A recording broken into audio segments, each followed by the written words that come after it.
Taste the Daily.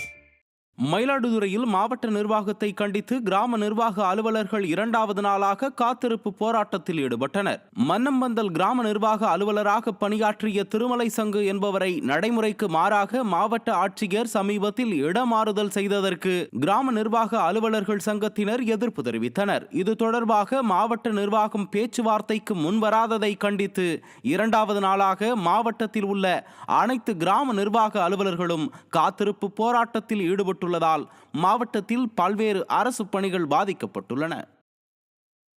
மாவட்ட வருவாய் அலுவலர் மற்றும் வருவாய் கோட்ட செயலர்களை பலமுறை சந்தித்து அறவழியில் மனு கொடுத்தும் எவ்வித முன்னேற்றமும் இல்லாமல் அவருக்கு அந்த கிராமத்திற்கு பணியிட ஆணை வழங்கப்படவில்லை. எனவே இதனை கண்டித்து நாங்கள் காலவரையற்ற தொடர் காத்திருப்பு போராட்டம் செய்து கொண்டிருக்கிறோம். ராணிப்பேட்டை மாவட்டம் காரை அருகே ரயில்வே மேம்பாலத்தின் மீது சர்க்கரை ஆலை கழிவுகள் கொட்டியதால் போக்குவரத்து பாதிக்கப்பட்டது.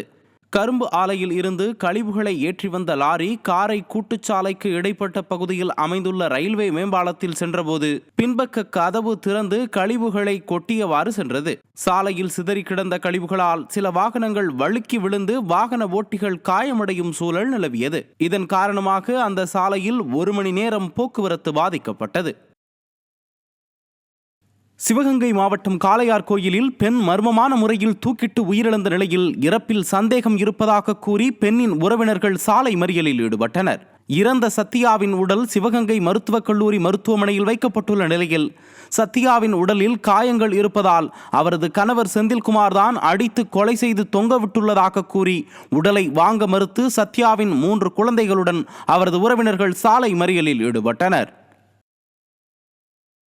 கிறிஸ்தவர்களுக்கு 10.5% இடஒதுக்கீடு வழங்க சிறுபான்மையின கமிஷன் கூட்டத்தில் வலியுறுத்தப்பட்டது. காஞ்சிபுரம் மாவட்ட ஆட்சியர் அலுவலகத்தில் சிறுபான்மையின கமிஷன் கலந்தாய்வு கூட்டம் நடைபெற்றது.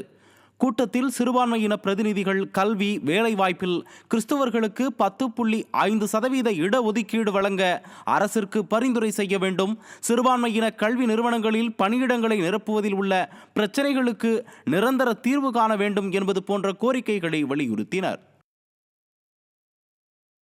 திருநெல்வேலி மாவட்ட ஆட்சியர் பெயரிலான முகநூல் பக்கத்தில் பெண்களின் கவர்ச்சி புகைப்படங்கள் பதிவேற்றம் செய்யப்பட்ட சம்பவம் அதிர்ச்சியை ஏற்படுத்தியுள்ளது. நெல்லை ஆட்சியர் கார்த்திகேயன் பெயரில் போலி முகநூல் கணக்கை உருவாக்கிய மர்ம நபர்கள் அவரது புகைப்படத்தையும் அவரது நிகழ்ச்சிகளையும் அதில் பதிவேற்றியுள்ளனர். மேலும் அதில் கவர்ச்சிகரமான பெண்களின் படமும் பதிவேற்றம் செய்யப்பட்டிருந்தது.